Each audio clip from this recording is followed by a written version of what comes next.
My name's Shannon Jackson. I'm a professor of rhetoric and of performance studies here at UC Berkeley. I'm also the director of the Arts Research Center and a member of the steering committee for the Global Urban Humanities Initiative here. It's a great pleasure to be here back in the Brower Center. We were here almost exactly 1 month ago with another related symposium in collaboration with the Global Urban Humanities Project on the role of the arts in urban planning and public space in the Bay Area. And also, in addition to thanking my fellow steering committee members, Susan Moffett, I'd also like to just take a moment to shout out to the students who are helping us today. They are registering you, they are taking your photo, they are keeping time, and it's obviously we all know that no show like this could run without competent people like they are. So thank you to all of our students. Thank you for clapping. All right. This session is called Maps as Narrative and as Art, which of course introduces new questions, but we could also say could focus questions that have already begun. In part by asking not only what a map is, but also what a narrative is, or what we might mean by art. I think lest we risk what Michael Deere warned us against this morning of accumulating undifferentiated evidence. One of the things that perhaps needs differentiation along the way is differentiation of what a narrative is, or what art might be. Is narrative the thing that implies, say, a literary act, as Alan Tansman was perhaps asking or suggesting earlier? Is narrative the content that propels the creation of a map, filling it with stories, itineraries, and setting the vocabulary for its categories? Is the map the thing that arises when narrative is not enough, as Dennis Wood was suggesting this morning when he worried that sometimes it occurs when linguistic exchange is not enough to mediate micro and macro social relations? Or is it the opposite? Is narrative the thing that arises when the map is not enough? When, as Zephyr was saying earlier, it might just be better to talk about it. Is narrative, we could also say, about accessing a practice or a way of life that resists the map? Aligning, since we've already heard Dissertot brought up earlier, we could remember that Dissertot calls the story the thing that cuts across the map. So too, there are many notions of what qualifies as art in this nexus, as already evidenced, I think, by our landscape panel earlier, especially in Laura's work, as well as in the work of Annette Kim, and very much in evidence in Richard Mizrak's terribly compelling photographic exhibition downstairs. What forms are we talking about when we talk about art? Are we talking about the art of architecture, the pictoriality or opticality of visual art, or the kinesthetic or potentially proprioceptive nature of choreographic art? Svetlana Elpers and a number of art historians once tracked the intimate relationship between the history of painting and the history of map making, reminding us that artists, emergent geographers, and surveyors participated in a shared impulse at certain times to describe, document, and to picture the world. In our 20th and 21st century context, however, art might be just as likely associated with something like a conceptual act, with an act that is about framing or placing quotation marks around mapping or the map in order to provoke deliberation about what Todd earlier called the contingency of the map. If there's no longer anything we don't map, as Dennis suggested, perhaps contemporary art puts a question mark around the normalizing function of mapping practice, while simultaneously propelling imagining of what a world worth mapping might be. I don't think that we could find two more fantastic people to help us think about the relations amongst mapping, narrative, and art. You have their biographies in front of you, so I won't repeat them. More than to say that, to acknowledge my admiration of Katharine Harmon, who is a writer, publisher, curator, and a mapping artist whose books include The Map, as art, and you are here, and who's created exhibitions throughout the world and guides the visionary publisher Tributary Books that is itself a tremendous source of innovative thinking, imagining, and writing. Rebecca Solnit's work as a writer and public intellectual is widely known to Bay Area audiences as well as to international ones who have come to admire her capacious ability to write the worlds we encounter in order to help us encounter them anew. Her 13 books include meditations and histories on the nature of walking, an interest that has taken her to many cities, and in turn launched a series of work that include alternative maps, or we could say counter maps, and atlases of cities such as San Francisco or New Orleans that expose the politics of how we map and what we map, simultaneously using the map to make visible different histories and points of connection and creativity.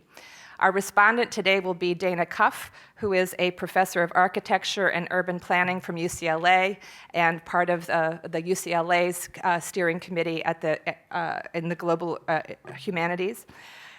In the urban humanities. She is a founder of City Lab, an innovative research center at UCLA for exploring these issues. As a director of Arts Research Center, when we started to work on the relationship between the city and art practices, we tried to have her come up here earlier. It didn't work out, and I'm so glad that we'll have her here to be working with her under the frame of the Global Urban Humanities Initiative. So without further ado, help me welcome Katharine to the podium.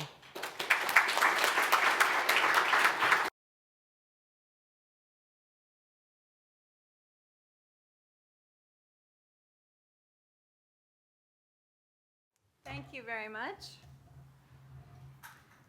Instead of so, I always say, okay, when I start. Okay. I'd like to start with a fairly non-controversial statement, which is that no matter how well you know a place, be it your city, your neighborhood, your street, your block, even your own home, there is always much, much more to know. For example, you might be interested to learn about the emotions people feel when they walk down your street, or about the hidden connections you might have with people your neighbors who are living next to you or down your block, or what your cat or your pet hamster are doing while you're away from home, or even about treasure that was buried in your backyard before you lived there. There are maps for this.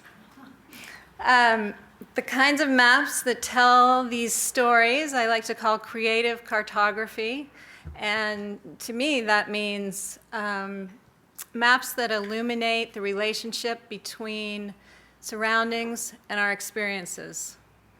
And I will show you many examples of these now. None of these have been made by professional geographers or cartographers. They're made by artists, some academics, by children, anybody who's interested in or curious about their surroundings and wants to explore them in innovative ways with maps. I'm sorry it won't include any maps of the treasure buried in your yard, but I hope you'll enjoy them just the same. So first, I've divided up the maps into 7 categories. So first, we'll have maps of connection, starting with the Argentine artist Guillermo Cuica, who made a series of map paintings a couple of decades ago about the notion of strangers unknowingly linked to one another. The idea is that all of us are connected to a vast network of people by bloodline or social situations, for example, or even by pure coincidence, like being listed on the same page of the telephone book. And Cuica feels that despite all these connections, that we can still feel quite isolated. This was a proposal by Karin Schaefer for a monument showing the geographical connections between the 9/11 victims. Each of these large glass plates, over 6 feet tall, represents a floor of the World Trade Center and is etched with the commuter routes of the 2,600 people who converged on the 2 buildings and perished on the morning of September 11th. Here's a map of Jerusalem made by Matthew Picton, a British artist who lives in Oregon. You have to picture a very large wall hanging, probably about those dimensions. Each of the city's 4 quarters is made from its corresponding religious texts, the New Testament, the Armenian Bible, the Torah, and the Quran. And the singed walls of the piece show the city's secular divisions, but also I think a view of their interconnectedness. Daniel Zeller is doing something similar here, showing roads approaching and connecting the Vatican and the mosque at Mecca. Zeller makes drawings using satellite images, topographical maps, schematic drawings, and other two-dimensional representations of place. And he calls this drawing act digestion and regurgitation, or reconfigurations driven by information overload. After marrying and moving to New York, Pakistani artist Asma Shiko made herself feel more at home by reimagining the city in Muslim terms. Here she transformed the city's iconic subway map into an Urdu manuscript. She called this a therapeutic exercise, a way to identify with the city. And I'll quote her, "The subway map is an integral part of New York City life that gives people a sense of direction. I chose to paint it so that its status as an object of functional value can be elevated." Next, maps as means of exploring community. This map and many others like it were created as part of a community project that paired college art students with school children in Gainesville, Florida. The idea was to make the students aware of their mental maps and how these differ from child to child, and to enable them to recognize connections to their neighborhoods and places that are emotionally important to them. And this is only one example of many, many, many mapping projects involving children. In northwestern Colorado, 2nd and 4th graders participated in a project mapping roadkill patterns along State Route 40, which is one of the deadliest for collisions with deer, elk, and other species. The kids would go out on field trips and take GPS readings where roadkills were found and record these on a map that ran the length of an entire school hallway. And then they would report the trouble spots for wildlife crossings to state officials, who then were able to place warning signs at those spots, and also devices that emit high-pitched sounds that scare the animals away. Dr. William Bird is an advisor to the British government on the relationship between nature and health. And in 2007, he produced a report warning about mental health problems that in children that can arise from lack of connection to the natural world. To illustrate the changes in the amount of time kids spend outdoors, he used an example of 4 generations of a family in Sheffield.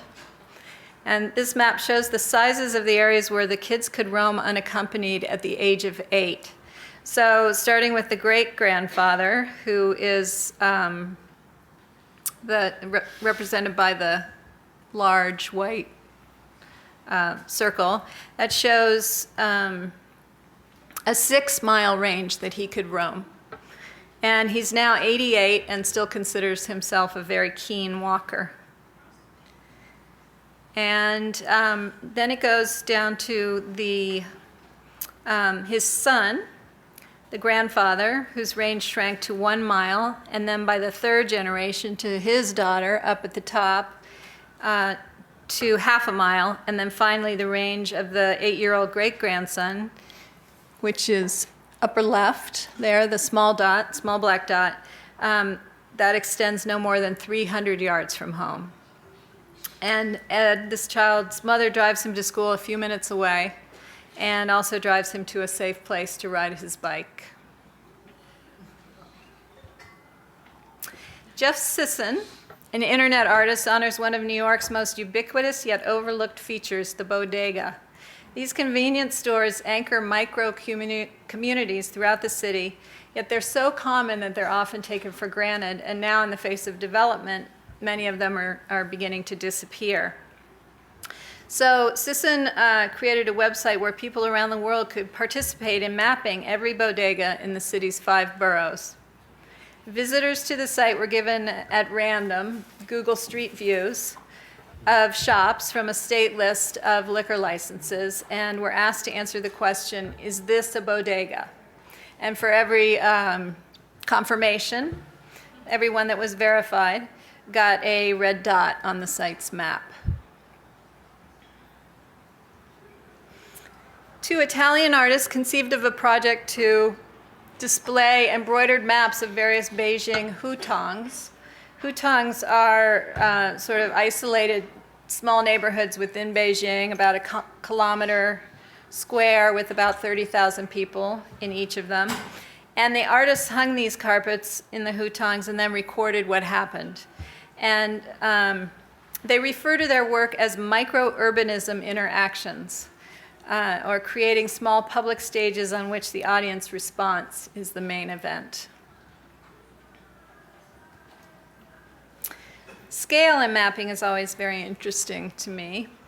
I love the work of Ingrid Kalam, who traces human markings on the landscape on a 1-to-1 scale. For this series, she traced stains on Los Angeles sidewalks and named each piece after a sound that she heard there, like chunch, or maybe a chunch, I don't know. In projects since this one, she has traced marks on the floor of her childhood church, on the New York Stock Exchange, dry concrete riverbeds, and on the track at the Indianapolis Motor Speedway.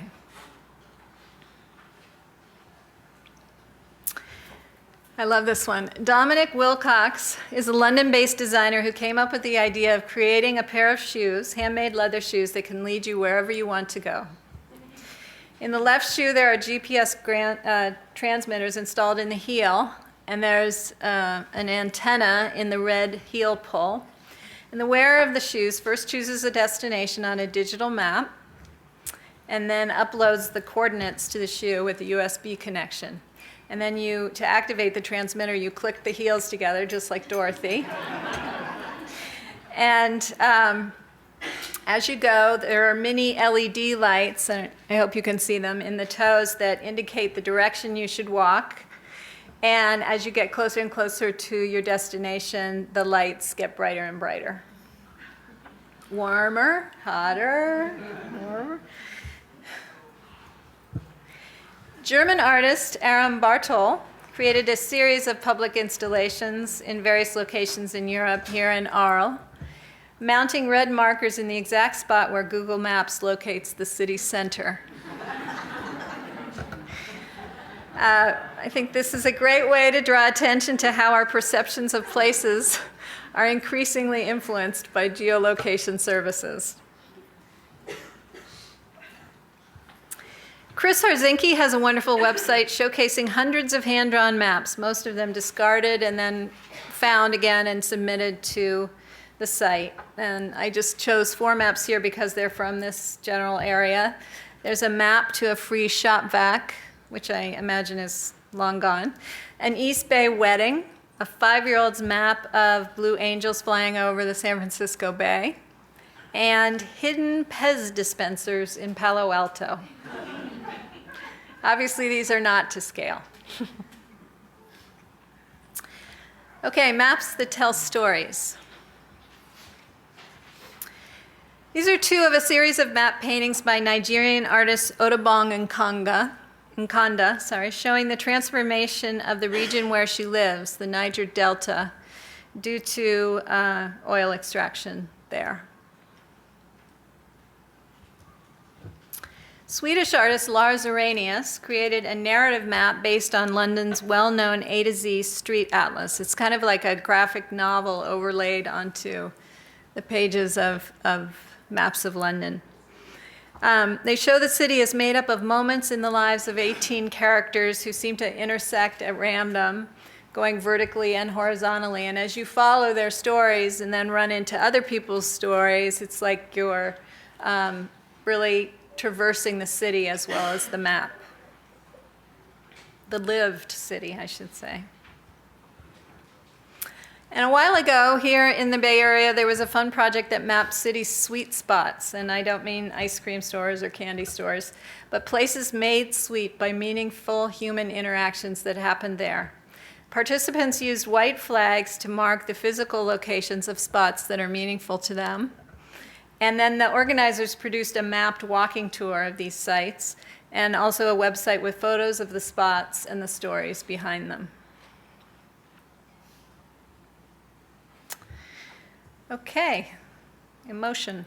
Oh no, here we have one more. Hitatoki is an online project that collects stories of moments in 7 cities: Tokyo, New York, Washington, D.C., London, Paris, Shanghai, and Sofia. You can click on the markers on the maps and you will be led to the stories that are submitted by the participants of things that happen in these locations. Maps of feelings related to place. Some of you might know about the San Francisco Emotion Map by Christian Nold, a British man who had a residency here with Southern exposure. He invited 98 participants to explore the Mission District to create an emotional portrait of a neighborhood. He invented a biomapping device, I think it's called a galvanic skin response,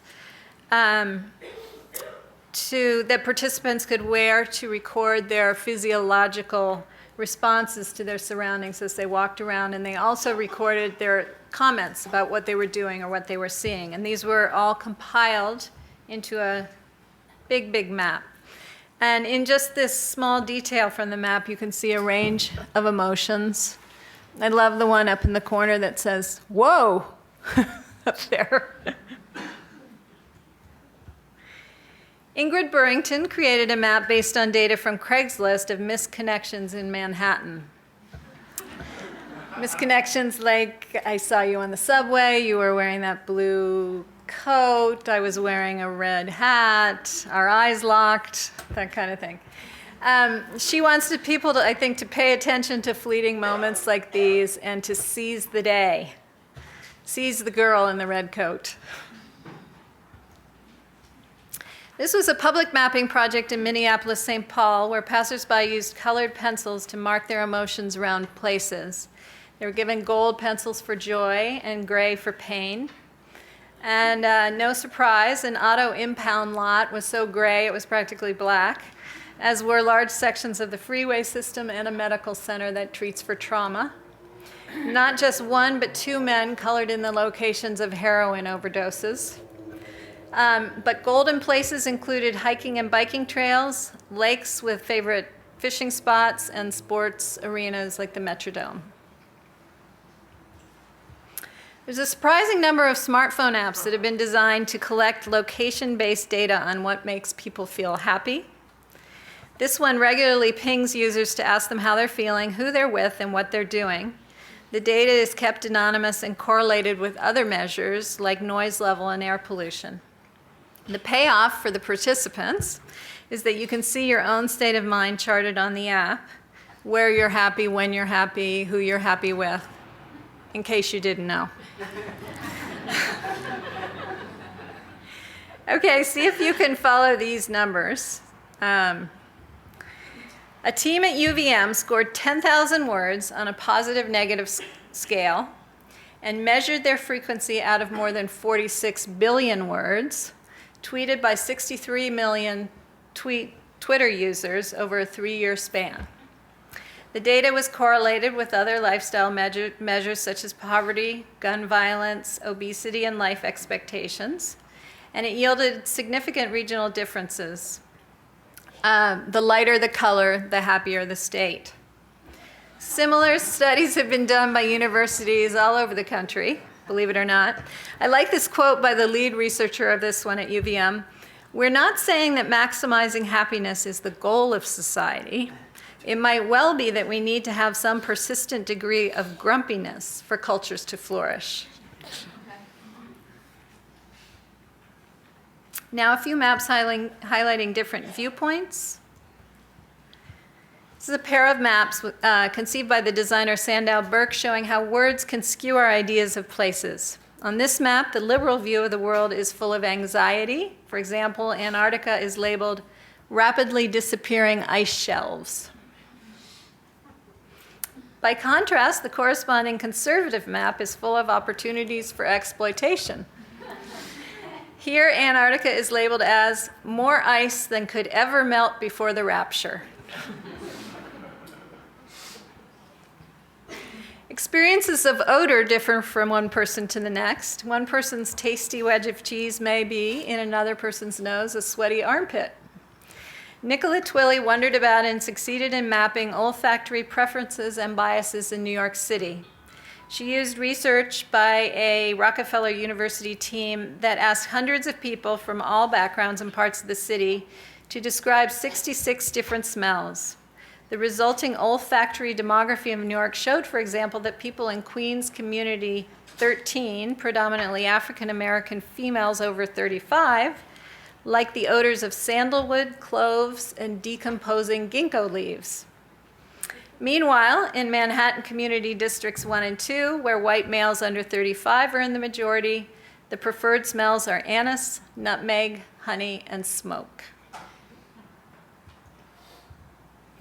Robert Walden works extensively with maps in his work, and his latest series presents an ominous perspective, that of the surveillance drone. With these pieces, he asks, how will our behavior, individually and as a society, change with the knowledge that we are constantly scrutinized and considered as potential targets? This is one of 100 maps that Eric Fisher produced based on data gathered from Flickr. Using photo timestamps and geotags, he mapped the speed of people moving around in a selection of cities worldwide, here, the Bay Area. Black shows people moving at less than 7 miles per hour. Red, less than 19 miles per hour. Blue, 43, and then green is 44 miles per hour and faster. And last here, I'll just run quickly through some, these are all artist maps, personal visions here of Manhattan. There's a lot of exuberance in these takes on the urban environment here. This next one by Nathan Carter. Julie Maritou, who combines architectural features with routes through accelerated urban settings. Mark Bradford, another artist who conveys the dissonance and energy of the cityscape. And these last few are examples of maps of fictional places, here by an Italian artist. And here are two, one by an artist in England and one in Germany. These are just small panels in giant mosaics that they make of these visions, cities that they've created. And many are compiled in a website called Urban Geofiction that collects maps of imaginary urban places. I'm always coming across these mappers of imaginary places, and I think it must be very compelling to use the symbols and the shapes and the colors of mapping to reshape existing places into more utopian ones, or simply to create images we connect to on a fundamental basis as beautiful, or maybe just to give the language of mapping new meanings. And so, in parting, I say to you, go forth and map.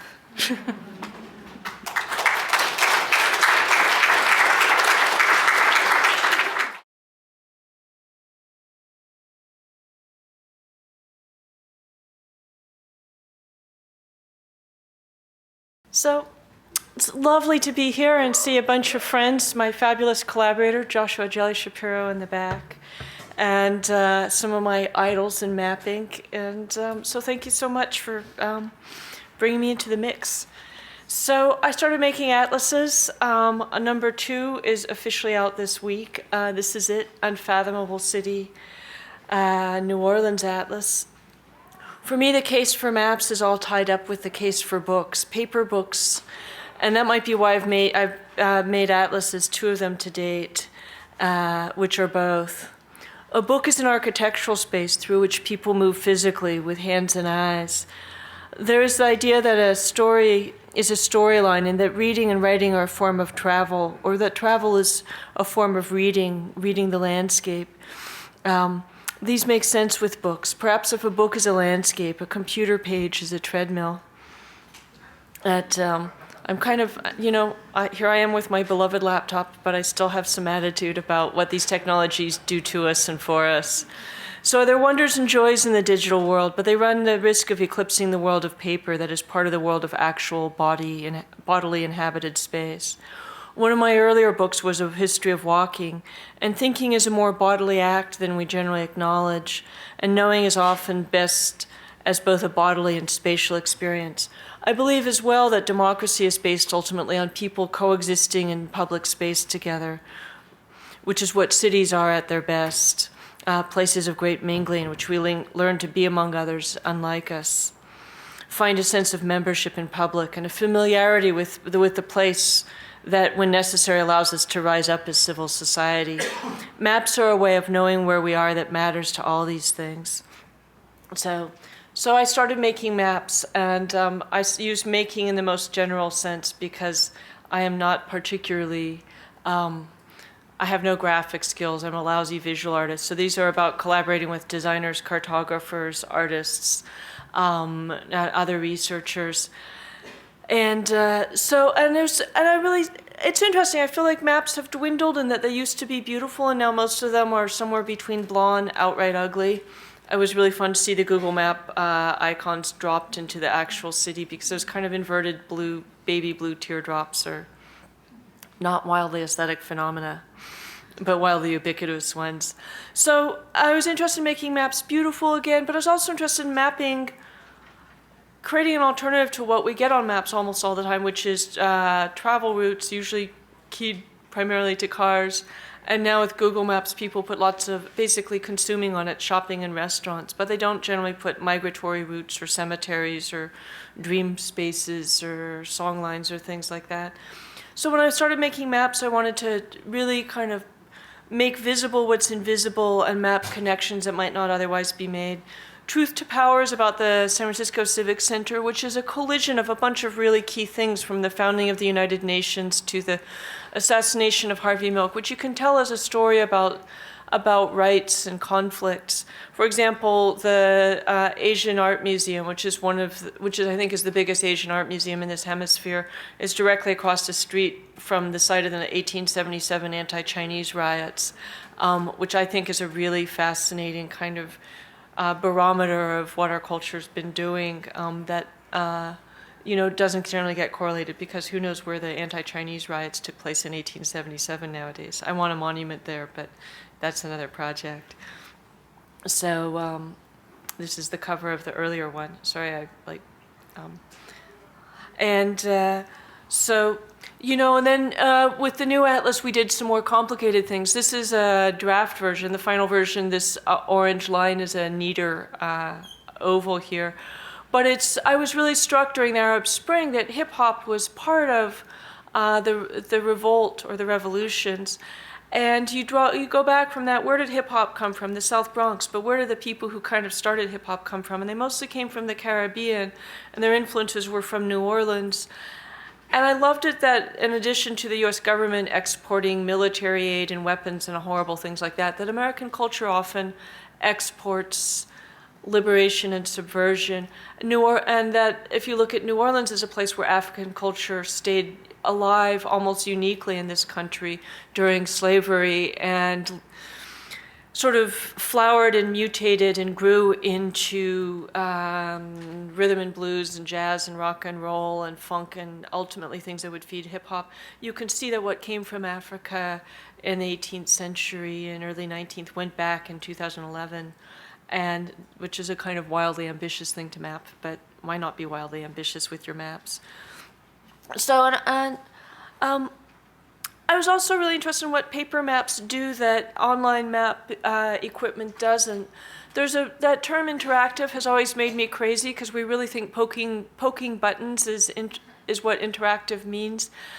I got very involved in New Orleans after Hurricane Katrina, And somebody who was worried about me gave me a Garmin device, which I used some back when there were chunks of the city missing streetlights and street names, street signs.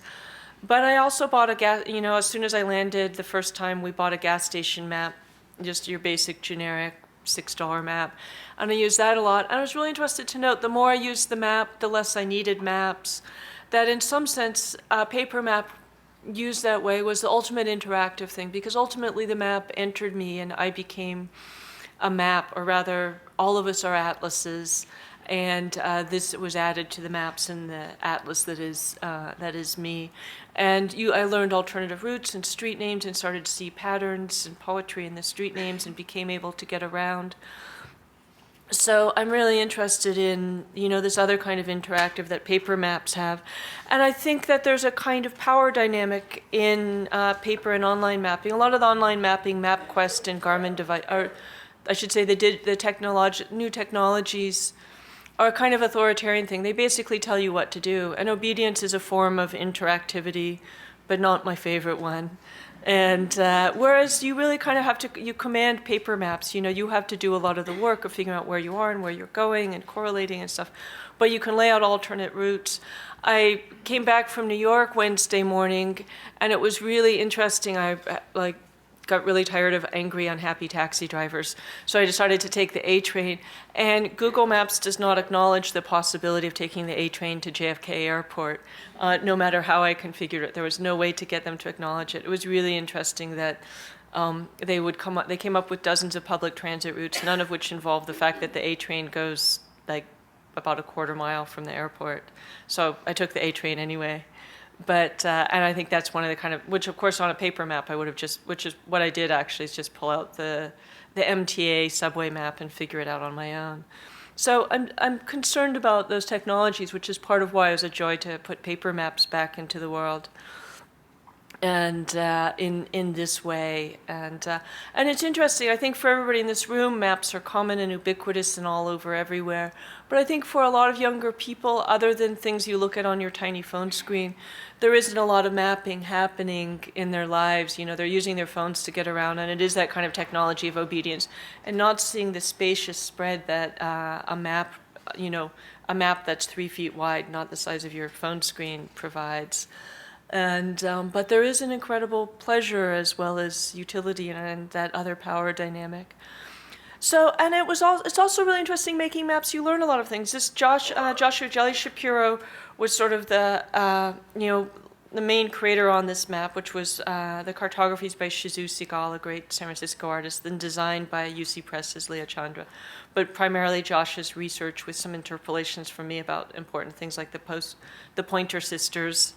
And but this is really about the huge in-migration of African Americans in during World War II for the shipyard jobs. And there was something, although I've spent my whole life in the Bay Area, I never really saw until I saw it as a map, which is that it's really kind of shocking. The jobs all ended by 1946. Huge African American populations still live where each of those shipyards was, including Marin City, just outside Sausalito here. And, and then, of course, with these people who emigrated came a lot of culture, which we map primarily as music, which is mostly how we know it. But it's also the Black Panthers. It's also a lot of political interventions and things. And it gives you an Afrocentric map of the Bay Area that might let you see it in a way that's very different than a narrative history of the place might be, these specific locations. So come over you. So I'm so low tech. So, and this is also a map. It's interesting to me because of the conventions of the maps we look at. For the New Orleans Atlas, over and over and over again, the Gulf of Mexico is shown as empty water space, which is almost always how water is shown. If you've looked at Richard's work downstairs and the maps that come with it, you'll know that all these are pipeline routes, that the Gulf of Mexico is actually this deeply industrialized area full of pipelines and oil platforms and all kinds of other really pretty scary, creepy things. That it wasn't on every conventional map you're going to look at, it's going to look like a natural space, but it's a deeply unnatural one and a deeply toxic one at this point. And the yellow dot in the far corner is the BP oil spill in 2010, and this is the huge offshore oil sort of mouthpiece where huge amounts of oil are dumped into tankers. And so there's this whole industrial infrastructure and on land as well for moving the black stuff around, and that's you're not going to see on your Google map, you're not going to see on your road map, etc. So it's been interesting trying to put out these counter narratives about what's there and what it means, etc., and try to make them imaginative and maybe even beautiful in the way 18th and 19th century maps are beautiful, and most maps now aren't. So there's art by Jacqueline Bishop, who you did it on vellum so that she could put a kind of strange flock of birds across the map and have none of it interfere with the oil lines. We had some really amazing and very thoughtful artists. So I began to make maps because I love maps, because maps let me make propositions about cities and places as nothing else does, because I wanted to make them beautiful again, a chorus of visual, verbal, and cartographic information, coordinated, that give pleasure as well as data and make the map art as well as technology or science or information delivery.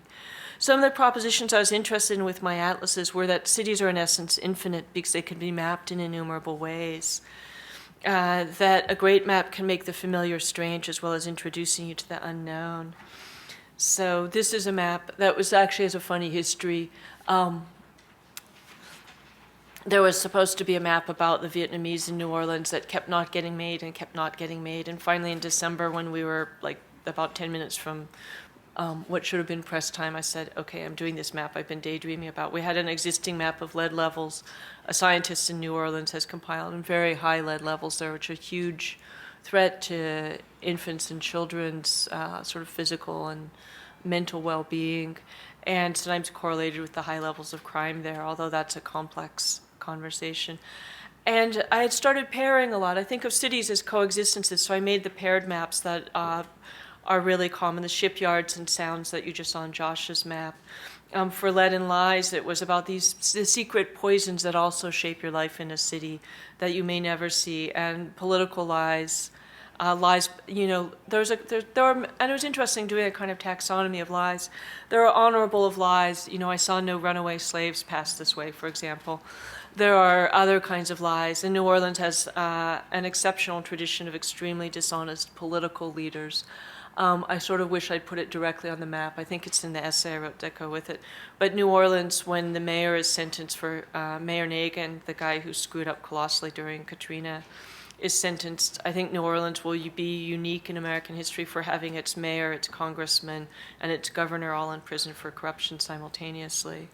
You know, and that's what this map is trying to describe. It's, you know, the lies aren't particularly spatial, and but I thought of them as, to use a nice 19th century term, a kind of miasma. A word we should use more, don't you think? So this is a map. It was wonderful seeing the new map I hadn't seen in Katharine's presentation by Sandow Burke. He was the artist for this. This was a map that was dear to my heart in making ugly things interesting kind of way. Whether people love or hate the Bay Area, they tend to represent it as all full of liberal to left, anti-war, peace and love, doviness, and accept that without us, the Pentagon is nothing. And, you know, the Silicon Valley is deep, well, as the NSA scandals have shown, is deeply in bed with the government, the National Security Administration, and the Pentagon, and surveillance and and authoritarian technologies in general, but also the nation's nuclear weapons programs have always been run out of this august institution most of you are involved in some way or another, UC Berkeley, my alma mater. Condoleezza Rice and John Yoo are here. You know, there's so much that's not the place people think it is. And I wanted to make that visible and specific to try and undo the assumptions people have about the place. So that's, you know, undoing these assumptions, making them visible, the sense that no two people contain the same map of place, and that, you know, and that these differences really matter. This is a map called People Who that tries to describe New Orleanians. And on it, we started trying to map in a kind of the dreary ethnicities and things that people usually try and map, and it just wasn't working because things are much more mixed up than that. And this came out of a brainstorm in a library lobby while I was supposed to be doing research on something else, but it was on my cell phone instead. And it's called People Who. Let me make it big so you can see some of it. And we just started naming people by what they actually do rather than, the kind of conventions of ethnicity. People who could pass for white but don't want to, people who eat raccoon, people who, people who live next to their cousins, people who gentrify and question gentrification. This is where all the young hipsters are at, bike with their dogs, live near their cousins, take bribes at... So just trying to think of new ways to describe place and trying to describe it specifically was really important. And the inspirations for these were really various. This came out of a philosophy professor friend of mine at San Francisco State who was going to write an essay. I don't know if she ever wrote about how geographically contingent identity is, which is something I've always been fascinated by. This looks really washed out on the screen. It's much prettier in the book. But it's called Who Am I Where? And it's a conversation. It's written as a conversation with Guillermo Gomez Pena with the places on the map. I was really wanted, and it wasn't because Guillermo's and my experiences are so important, but because I really wanted people to think about their own experience. Like, I'm a very white girl by coloring. Who I am is one thing in Pacific Heights. It's another thing in Hunters Point, and it's a third thing in the Mission. That your identity is constantly being modulated as we move around. Identity politics and the way we converse about identity suggests that you're a fixed entity, but the highly tattooed and ornate Guillermo Gomez Pena is many people in many places, and he writes these very funny things about, for example, in Pacific Heights, people think he's a member of Santana's band. And in Chinatown, people think he's a Spanish tourist. And at the corner of 16th and Cap, I feel like Buddha walking across a garden of I think it's broken dreams and syringes, and it's a junky intersection. So, so these are the kinds of maps that I've been really interested in. I've done 2 atlases, and I'm really 3 because I did an atlas with students at the University of Wyoming a couple years ago in Laramie. I had a wonderful student, Luling Osofsky, who said that she had not been paying attention to Laramie because she was homesick for Asia and San Francisco. So I said, well, why don't you go looking for Asia and Laramie? And the map she came up with I actually think is extraordinary because it's really about the pervasiveness of Asian, everything Asian, throughout the United States. Laramie is a place that thinks of itself as very, very, very, very Western in that sort of cowboys and Indian sense. But there's sushi and Thai food and martial arts and Buddhism and Asian students and Chinese New Year being celebrated. And most of the stuff at Walmart, of course, is made in China. You can look a lot of different ways and see that this country has radically changed in the huge presence of Asia, and that we don't talk about it because we don't make it visible. So, so making these other things visible that we don't see with the specificity that maps have, the placement that maps have.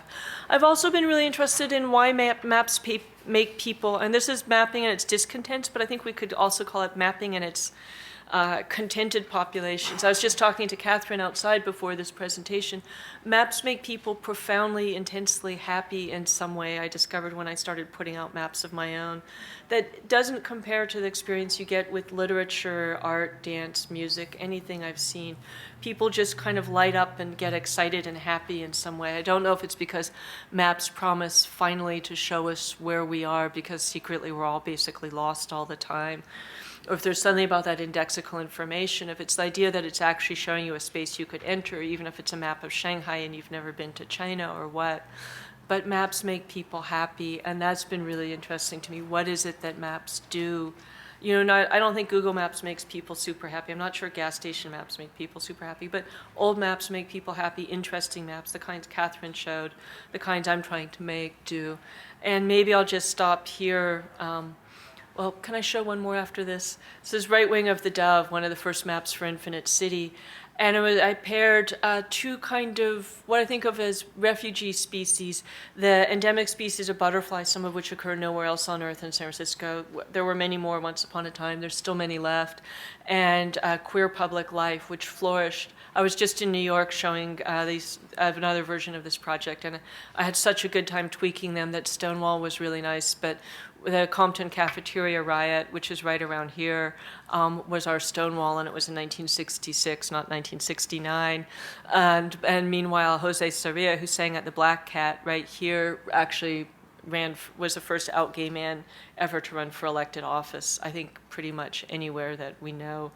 That, there's another story here. And it was fascinating mapping it, finding out that North Beach, which was never really as beatnik as everyone thinks, had a huge number of lesbian bars from the 20s through the 50s, and that lesbian bars were big, which nobody knows about, before gay bars, which everyone knows about, were bigger.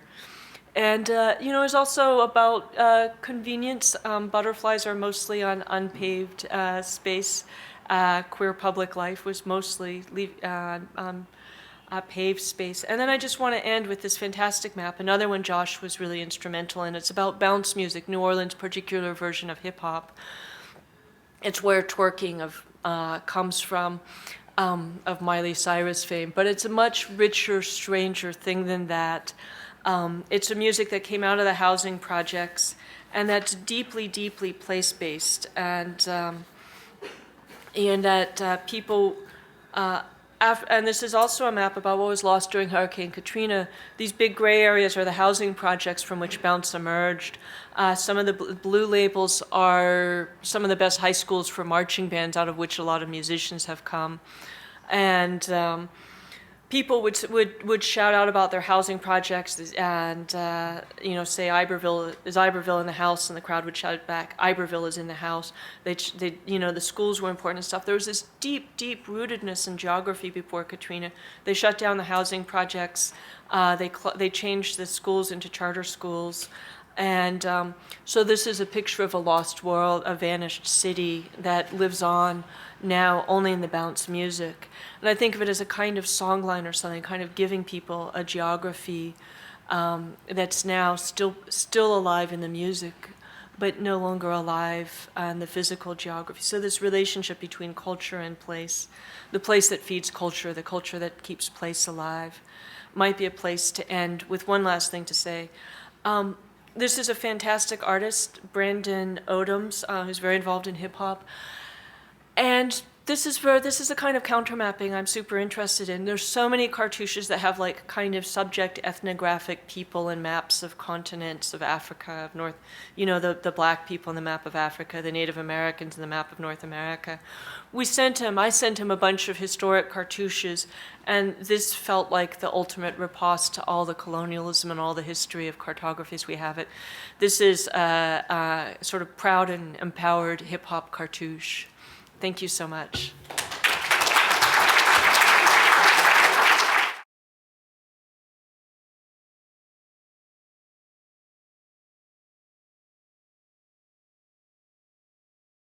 I'm really wary of following this, given our time frame and the kind of beautiful imagery we just saw. So I'm going to try to be very brief with some comments. It's hard not to think in a kind of summary way, I think, at this time of the day. I'm thinking back to Dennis Wood's comment that the map is a performance of statehood. And I think the last two presentations we just saw present a counter-argument to that in fact maps not only can perform statehood, but potentially resist it or play with it or make something witty and beautiful of it. Maybe not of statehood at all, but of something other than statehood. And in that regard, I think we have to imagine that all day we've been seeing maps that not just document and shape a world, but also reflect a world and can kind of create a world at the same time. So it's more like language than a survey in a way. It's more like an art form than some kind of cadastral data collection and documentation. I think that's art action's historical role. In some ways that we see the map as art is a way of understanding it as a kind of art practice. Both Kitty Harmon and Rebecca Solnit have shown us that maps can be playful, they can be personal visions, they can reflect identities, they can show identities that were otherwise hidden to us, and this notion of making the invisible visible and also making it both beautiful and poetic is part of what these kinds of maps can do for us. Dennis Wood also discussed the trajectory, and I think this is the related part of his talk to these, of the mapping of imaginary worlds. That included More's Utopia, which we know was really a literary fiction with a frontispiece, but that frontispiece was the beginning of mapping something like an imaginary world that's a utopian vision. A world that ought to be, and that maybe, unlike this notion of the map as documentation, actually represents the map as speculation. This is not unlike what Annette Kim was talking about when she was looking at the Ho Chi Minh competition drawings, that there was a kind of speculative mapping there that called into question the city that was not yet visible. What we map of the future then, she argued, was basically also what we can imagine, what we design, and what we can speculate about. I think in some ways this called into question the very fundamental idea that underlies cartography in the context of both planning and architecture, in the thinking about the city of the future, which we typically call the master plan. This was also in Yves Blau's notion that the map of a future city requires something like a stable economic and government entity. Even the map of a past city, to some extent, requires that. The master plan in those contexts cannot exist, and yet those cities, too, need speculation about their future and understandings of their invisible past. So what are the representational techniques, codes, and practices that we might use that might reveal to us the way to think through a new urban logics and new urbanities? I think we've been offered some alternatives here in our last session. That there's this, and I'd like to suggest one last link, and then we'll go take our break, and that's to the counterintuitive example that I think Robin Grosinger gave us earlier today, where it seemed as if, and he presented it as such, that what he was doing was something completely neutral. I would suggest that he, in fact, had the most speculative proposal of all. It was just speculating that the future was, in fact, in the past, and that his historical maps showed us what we ought to be doing next. That doesn't always work out.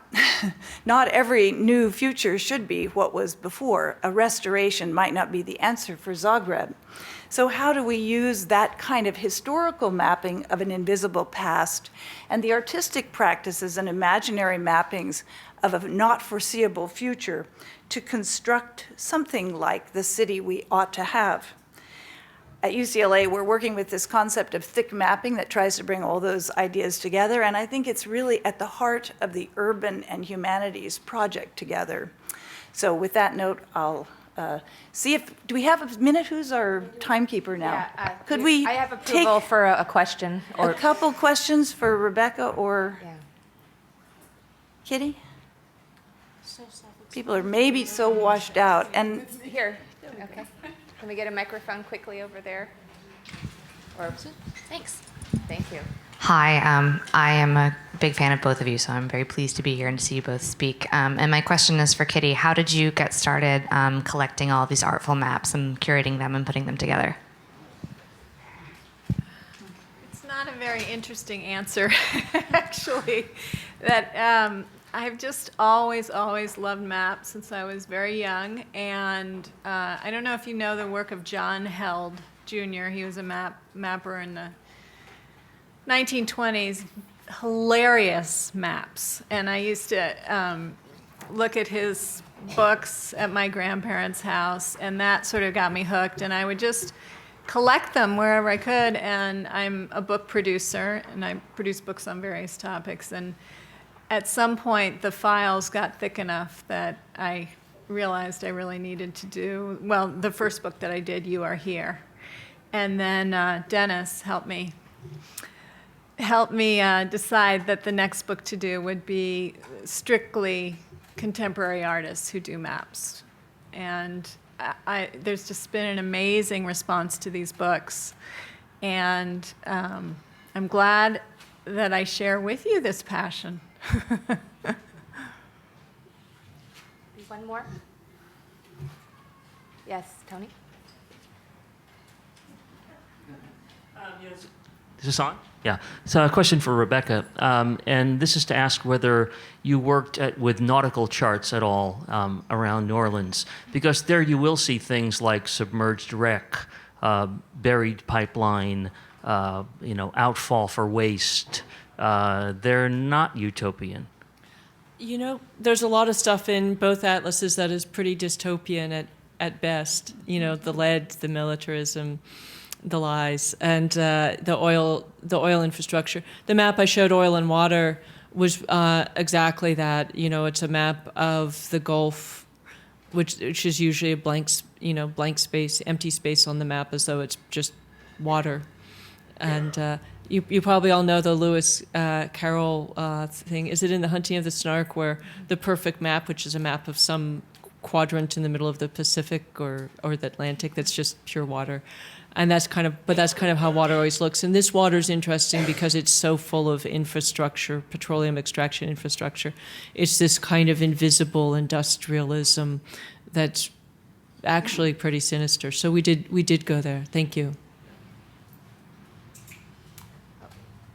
Okay, one more. Yes, thank you. From Laura? Yeah, I have maybe more of a comment than a question, but I think going through the afternoon, maybe it should go into the discussion section. But I just wanted to bring up all the people who have been saying, I wanted to make maps more beautiful. You know, I think Rebecca said it, Katharine referred to it. The person before was disappointed with his ugly maps and gave them up.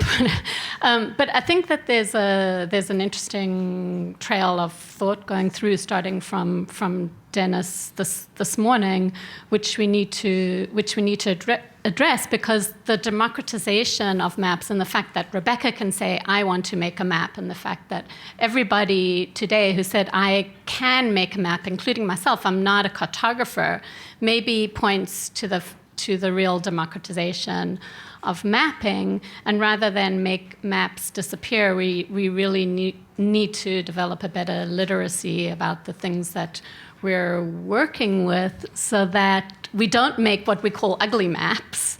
And maybe the ugly maps are, in fact, quite beautiful, and we need to talk about aesthetics a little bit more when we have our wrap-up conversation. It's just been an underlying uneasiness I've had today between the digital and the paper. I think digital maps are quite beautiful myself. Some of them. Yeah. Okay, thank you. I think we need to take our break and try to return as quickly as possible at 4:30, if you can. Thank you once again to our amazing panelists.